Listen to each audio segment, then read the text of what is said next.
Bienvenue sur le podcast du site media24.fr, le média indépendant d'information sur l'économie, l'environnement et les sciences. Je suis l'animatrice de cette discussion pour Média24.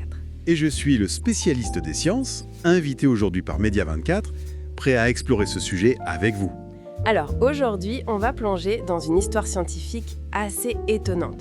Celle d'Arthur Rühlig, un physicien un peu oublié. Il a mené une expérience sur la fusion nucléaire en 1938.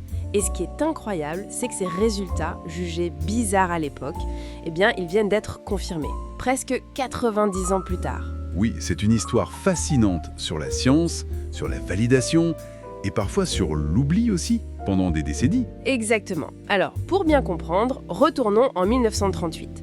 Arthur Rühlig, il est à l'université du Michigan, il fait des expériences, il bombarde une cible avec des ions deutérium. C'est ça. Et il observe quelque chose d'inattendu. Beaucoup de neutrons qui viendraient de la fusion entre deutérium et tritium, la fameuse réaction d'été.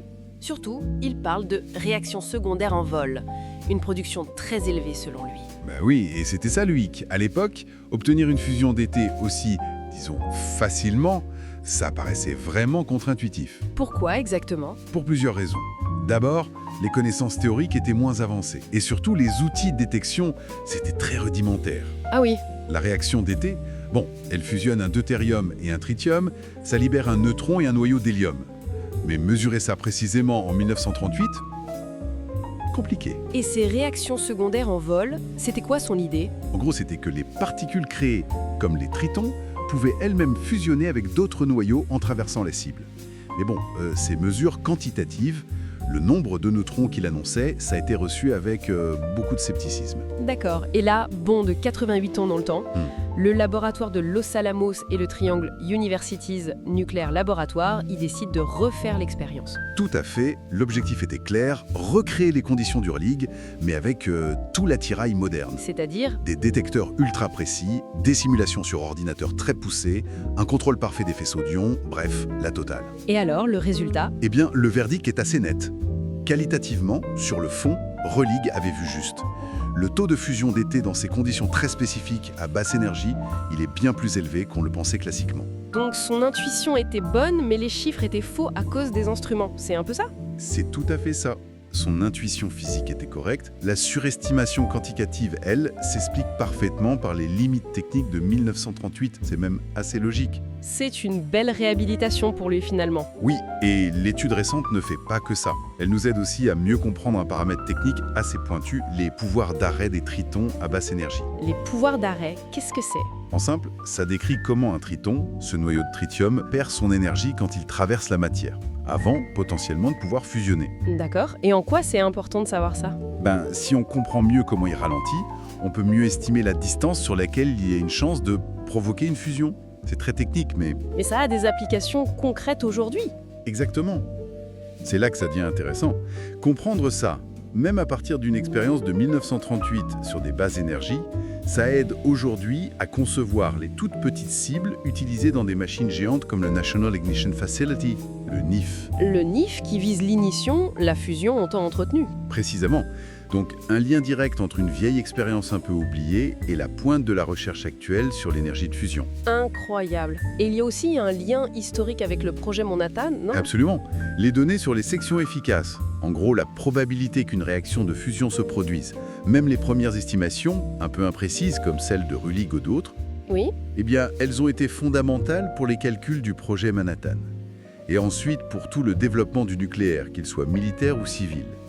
Chaque petite pièce du puzzle comptait. Donc Rühlig, qui était resté une sorte de note de bas de page, retrouve une certaine importance historique. Tout à fait.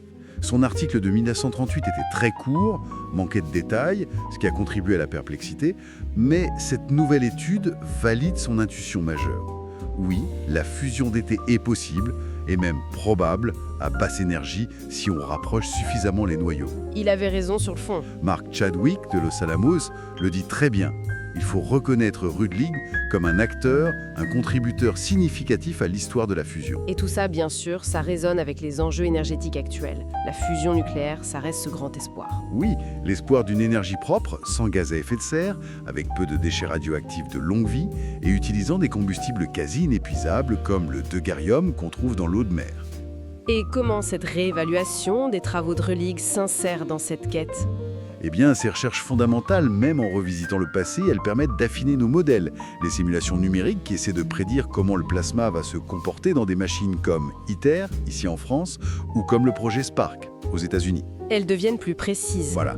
Mieux comprendre ces réactions secondaires, par exemple, ça peut aider à optimiser la conception des futurs réacteurs, à améliorer leur rendement. Chaque détail compte.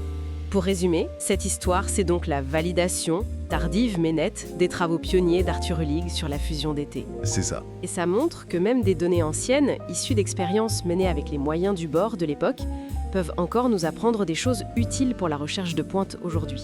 Tout à fait. Et ça laisse un peu songeur, non ? On peut se demander combien d'autres observations scientifiques du passé, peut-être mal comprises ou sous-estimées à leur époque, dorment dans les archives. Et qui pourraient nous aider.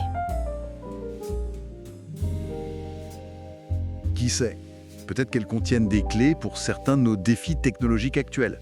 L'histoire des sciences est sûrement pleine de ces trésors cachés. Une belle réflexion pour conclure. Merci pour votre écoute et retrouvez plus d'actualités sur mediahv24.fr.